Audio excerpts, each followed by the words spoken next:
지난 시간 2번에 걸쳐 도덕성에 관한 예수님이 4가지 가르침을 다뤘습니다. 동해복수법, 원수사랑, 이뺨 저뺨, 겉옷 속옷이 있었죠. 이전 구절에서는 나보다 힘이 센 타인이 강제로 내 걸 빼앗아갈 때의 대응법을 알려주셨지만, 이번에는 나보다 힘이 약한 사람이 도움을 요청할 때의 대응법을 알려주십니다. 구한다는 헬라어 아이툰티는 가진 게 없는 사람이 자신보다 나은 누군가에게 도와달라고 요청하는 의미죠. 만약 이러한 원어적 해석이 없이 이전 구절부터 이어서 본다면, 한 대 맞았으니 2대 맞고 겉옷을 빼앗는 자에게 속옷도 주며 지금처럼 달라고 할 때 무조건 주고 다시 돌려받지 말라는 뜻으로 오해하게 됩니다. 그러나 분명한 것은 주고 말고의 결정권이 나한테 있다는 것이죠. 예수님께서 말씀하신 도움의 요청을 외면하지 말라는 것은 상대를 위한 사랑의 정신으로 행해져야지 무의미적 베품이나 무한정 대여를 뜻하지 않습니다. 일례로 예수님은 하나님께서 구하는 자들에게 떡 대신 돌을 주며 생선 대신 뱀을 주지 않는다고 말씀하시면서 해가 되지 않는 것을 주는 게 하나님의 뜻이라 하십니다. 그렇기에 살인 충동을 느끼는 사람에게 흉기를 제공하거나 도박 중독자에게 돈을 빌려줘서는 안 되지요. 또한 바울도 데살로니가 교인들에게 일하기 싫으면 먹지도 말라 하므로 노력하지 않는 사람의 무의도식을 비판했습니다. 이는 자기의 몸을 움직여 아주 작은 일이라도 할 수 있음에도 불구하고 아무런 일도 하지 않고 받기만 해서는 안 된다는 것을 뜻하죠. 그렇기에 교회나 봉사단체가 시행하고 있는 무상급식의 대상과 방법에 대한 개선을 생각해 봐야 하고요.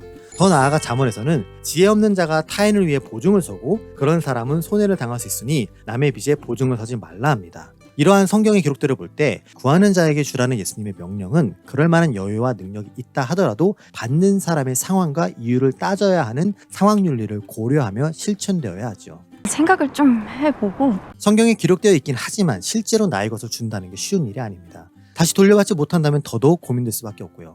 하지만 앞서 말한 상황윤리를 고려할 때 나에게 그만한 능력이 있고 그가 노력하는데도 불구하고 부족함을 채울 수 없으며 나의 도움이 그에게 결정적 역할을 한다면 도와주라는 것이 예수님의 가르침이죠.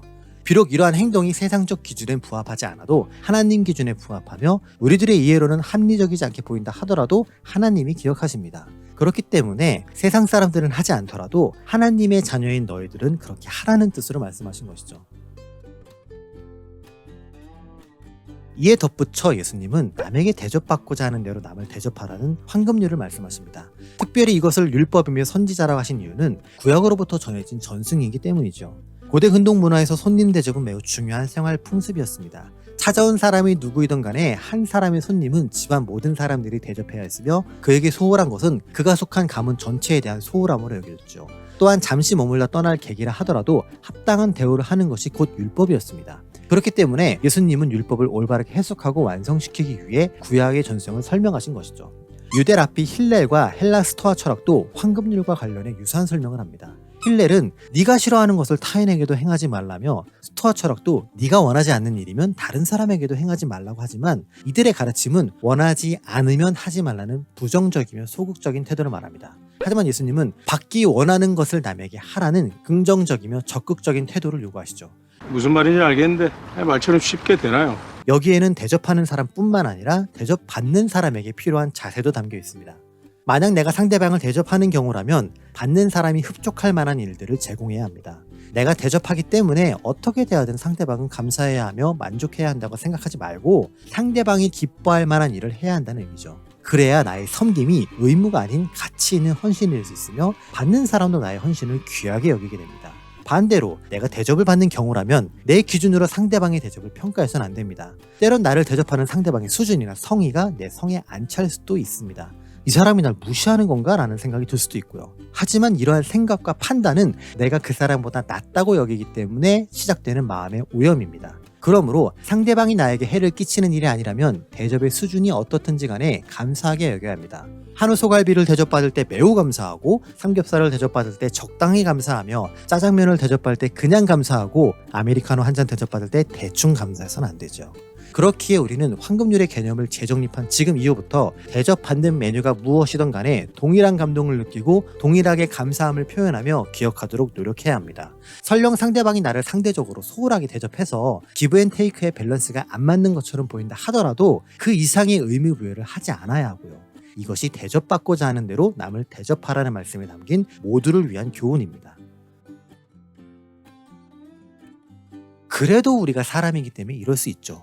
나한테 잘해주는 사람에게 더 잘하고 싶은 게 당연한 거 아니야? 그게 뭐가 잘못인데? 잘 대접받았으니 나도 잘 대접해야지. 그래야 착한 거 아니야? 라는 생각이 들 수 있죠. 네, 물론 그게 잘못된 생각은 아닙니다. 바람직하고 좋은 생각이죠. 하지만 예수님은 이렇게 반응하는 것조차도 사람의 당연한 로직이기 때문에 당연하지라는 조항을 덧붙이시죠. 나를 사랑하는 사람들을 사랑하는 것이나 나에게 잘해주는 사람에게 정중하게 반응하는 것, 돌려받을 것을 염두에 두고 빌려주는 것은 당연한 반응입니다. 예수님은 죄인들도 그렇게 한다고 말씀하시죠. 다만 그들을 두고 죄인이라 지칭하신 이유는 그들이 그만큼만 행동하기 때문이 아니라 예수님과 복음으로 인해 얻게 될 구원을 아직 알지 못하는 사람들이기 때문에 종교적 의미로 그리고 한정적으로 그렇게 부르신 것뿐입니다. 어찌되었건 하나님을 믿지 않는 사람들 중 가는 말이 고와야 오는 말이 곱다를 인정하는 정상적 범주 안의 사람들이라면 당연히 그렇게 행동합니다. 기브 앤 테이크의 문화이기 때문이죠. 또한 세상에 속한 사람들은 타인에게 돈을 빌려줄 때 이자라는 이윤을 남깁니다. 그만큼 당연히 그리고 남들이 하는 것처럼 똑같이 받고자 해서 빌려주는 것이지 아무런 대가성 요구가 없는 순수한 도움은 아니지요. 하지만 예수님은 보편화되고 만연한 일반적 가치 기준 이상의 것을 요구하십니다. 하나님의 은혜를 입어 구원을 얻은 사람들에게 예수님의 가르침을 받은 제자들이라면 세상적이고 일반적인 삶의 방식을 추월하라는 의지적 행동을 기대하시는 것이죠. 예수님은 스승으로부터 가르침과 사랑을 받은 제자들이 배신하고 도망갔더라도 다시 그들에게 찾아오셨습니다. 심지어 십자가에 죽는 과정에서 자기를 조롱하고 비난하고 욕했던 사람들을 위해 그들의 죄를 사해달라고 기도하셨고요. 나에게 친절하고 내 말을 잘 따르고 끝까지 내 곁을 지켰던 사람들만 위한 선택적 구원이 아니라 인간적 관점으로는 그만한 가치도 이유도 없는 사람들까지도 포함하는 보편적이며 포괄적인 사랑을 보여주신 것이죠. 따라서 나를 사랑하는 사람을 내가 사랑하는 것은 당연한 처사이며 의무이기 때문에 하나님의 칭찬과 보상을 기대해서는 안 됩니다. 이제 우리는 나를 사랑하지 않고 나에게 좋게 대해주지 않는 사람이라 하더라도 예수님의 가르침과 요구에 따라 큰 마음 먹고 그를 잘 대해줘야겠다 마음 먹습니다. 딱히 이 사람이 나에게 잘못한 것도 없고 해가 되지도 않기 때문에 그에게 잘하면 말씀도 지키고 영적으로 더 성숙해질 것 같으니까요. 하지만 예수님은 그 정도 수준이 아니라 그 이상을 요구하시죠. 내가 그렇게 하기 싫고 안 해도 되는 합리적인 이유가 있는 사람들, 바로 원수처럼 여겨지는 그들에게도 잘해주라 하시죠. 누가가 말하는 원수는 나에게 증오감을 느끼게 하는 개인적인 적들을 말합니다. 이유를 막론하고 미워하는 것이 타당하고 그를 돕지 않는 것이 현명하며 그에 대한 꺼지지 않는 증오심을 갖는 게 합리적으로 느껴지는 그런 존재이죠. 하지만 예수님께서는 그런 사람조차 사랑하고 선대하며 도와야지만 우리가 받을 상이 크며 하나님의 아들이 될 수 있고 하나님을 닮아가는 것이라 말합니다. 그렇다면 우리가 받을 상은 무엇일까요? 상이라는 단어 미스도스는 신약 곳곳에서 발견되는데 일의 대가로 지불되는 정당한 보수나 수고와 노력으로 맺어지는 열매, 그리고 선한 행위와 노력에 대한 하나님의 보상을 말합니다. 그렇다면 하나님의 자녀가 되고 상을 받기 위해서라도 어금니 꽉 깨물고 눈 딱 감고 원수에게 잘해주자는 마음을 먹겠지만 실상 하나님의 상이라는 것은 대가성 물품이나 축복이 아니라 그러한 행동에 대한 하나님의 인정과 기억하심을 의미합니다. 실망감이 들 수 있죠. 꼭 해야 하는 것도 아니고 심지어 하기 싫은 걸 억지로 했는데 겨우 이거예요? 라고 묻고 싶죠. 하지만 이미 예수님께서는 죄인들도 사랑하는 자만을 사랑하고 선대하는 자만을 선대하고 받기를 바라고 준다고 하셨습니다. 그렇기에 만약 우리가 하나님으로부터 올 더 큰 대가를 바라고 행동한다면 타당한 대가 때문에 움직이는 죄인들, 즉 세상 사람들과 전혀 다르지 않으며 이러한 태도는 결국 하나님의 자녀가 지닌 구별성조차 퇴색시키는 것이죠. 그래서 크리스천으로 살아가는 게 어려운 것이며 믿지는 장사처럼 느껴질 수밖에 없습니다. 더욱이 원수를 사랑하는 것은 마음으로 혹은 생각만으로 좋게 여기는 것처럼 관념적이고 추상적인 게 아닙니다. 오히려 행함과 진실함으로 사랑하는 것처럼 구체적이며 실천적인 행동이죠. 잠언에서는 내 원수가 배고파하거든 음식을 먹이고 목말라 하거든 물을 마시게 하라고 합니다. 손익계산을 잘하는 합리적인 인간이라면 원수의 배고픔과 목마름을 보고 돕지도 않을 뿐더러 쌤통이라며 고소해야 합니다. 그를 원수로 생각할 만큼 그가 나에게 물질적, 정신적 고통을 가했기 때문에 돕지 않는 게 당연하죠. 오히려 그를 돕는 것은 나 스스로 호구처럼 살겠다는 선언이 되죠. 아니야. 절대 그럴 수가 없어. 하지만 잠언이 이렇게 말한 것은 원수를 도움으로 인해 핀 숯을 머리에 올려놓는 것처럼 그가 스스로를 돌아보게 만들라는 것입니다. 저 사람이 나를 도와줄 아무런 이유가 없고 오히려 돕지 않는 게 타당한데도 불구하고 나를 도왔다. 근데 나는 저 사람에게 어떻게 했지? 라며 스스로 부끄럽게 만들라는 것이죠. 설령 그가 나의 도움을 갚지 않고 은혜를 모른다 하더라도 괜찮습니다. 하나님께서 사람으로 하기 싫음에도 불구하고 말씀에 순종한 나의 노력을 갚아주신다고 하셨으니까요. 이것이 악에게 지지 않고 선으로 악을 이기는 방법입니다. 예수님께서는 하나님을 자비롭다고 표현하십니다. 사람에 따라 차별적으로 대하지 않고 고아와 과부, 나그네처럼 세상이 주목하지 않는 사람들까지도 배려하시고 동일하게 사랑하십니다. 심지어 은혜를 모르는 자와 악한 자에게조차도 자비하시죠. 이것은 동정심과 인정이 많다는 것입니다. 절대 바꾸지 않고 끝까지 한쪽만 고집하시는 게 아니라 인간에 대한 긍휼로 인해 그들을 불쌍하게 여기신다는 뜻이지요. 이처럼 하나님의 자비하심을 닮아가려는 노력이 신앙생활인 것입니다. 신앙생활이란 교회 출석으로 일요일에 정기적인 스케줄을 만들고 기도로 축복을 요구하며 봉사로 나의 성숙을 홍보하는 것이 아니라 하나님이 만든 인간의 온전함을 회복하는 것이죠. 온전해짐이란 세상의 기준으로 살아가던 사람이 예수님을 만난 이후로 새롭게 거듭나고 하나님의 자녀로서 그분의 모습을 닮아가는 과정을 말하죠. 그리고 캐릭터를 닮아가는 과정은 세상 사람들이 당연시하는 것들이 아닌 하나님이 원하시는 것을 실천함으로 이루어지죠. 결국 우리가 추구해야 하는 온전함은 하나님이 말씀하신 거룩함이며 완전함이자 죄가 없는 상태입니다. 그리고 그러한 완벽함이 하나님이기에 예수님께서는 그러한 하나님을 닮아가라고 말씀하신 것이죠. 끝으로 예수님은 완전하신 하나님을 닮기 위해 우리가 주의해야 할 두 가지를 알려주십니다. 가장 먼저 비판하지 말라는 것은 습관적인 비판 성향을 말합니다. 이유가 무엇이든 상황이 어찌되었든 간에 절대 바뀌지 않을 기준을 세워놓고 무조건 비판부터 하는 행동을 말하죠. 특별히 종교적으로 사람을 판단하여 심판하는 행위를 말합니다. 크리스천에게는 참과 거짓, 진리와 비진리를 분별할 수 있는 판단력이 절대적으로 필요합니다. 이것이 없으면 술에 물 탄 듯 물에 술 탄 듯 애매한 행동과 입장이 나오게 되며 결국 그 결과로 타협된 진리, 다듬어지고 변형된 진리를 만들게 되죠. 따라서 문제에 대한 합당한 의견 제시나 건전한 판단, 그리고 말씀 가운데 죄악을 분별하는 권징은 하되 그 외의 일방적이고 무질서하고 무조건적인 비판을 하지 않도록 해야 하죠.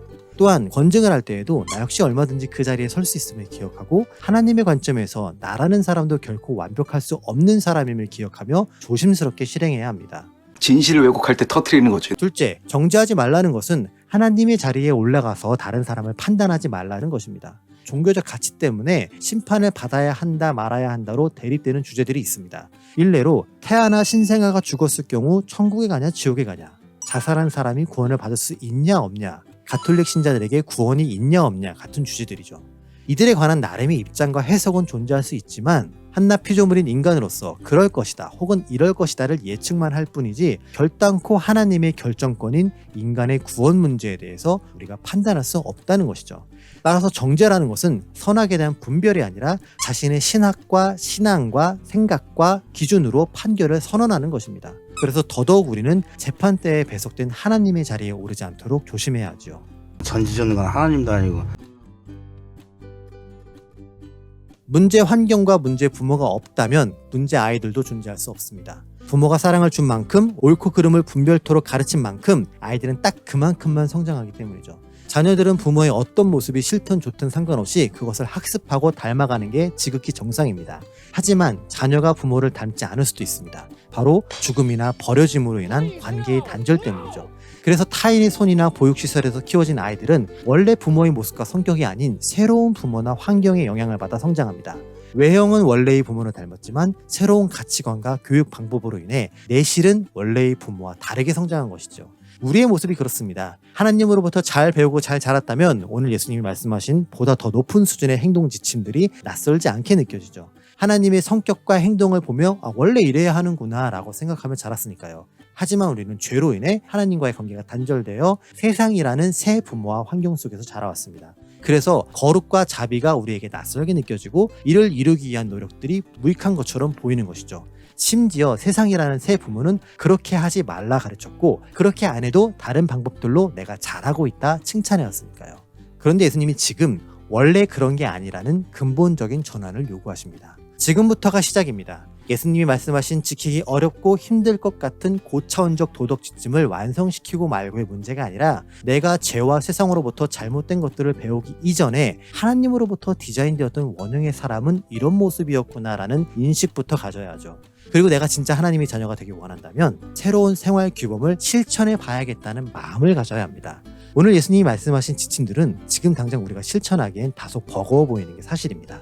그렇다고 잊어버리고 외면할 게 아니라 시작은 해봐야죠. 다 완성시키기 어려워 보여도 할 수 있는 것부터 하면 되고요. 그렇게 할 수 있는 것들을 하면서 부분적으로 완성시키고 그러한 동력과 자신감으로 못할 것 같았던 주제들에 도전하는 것이 온전해지는 과정입니다.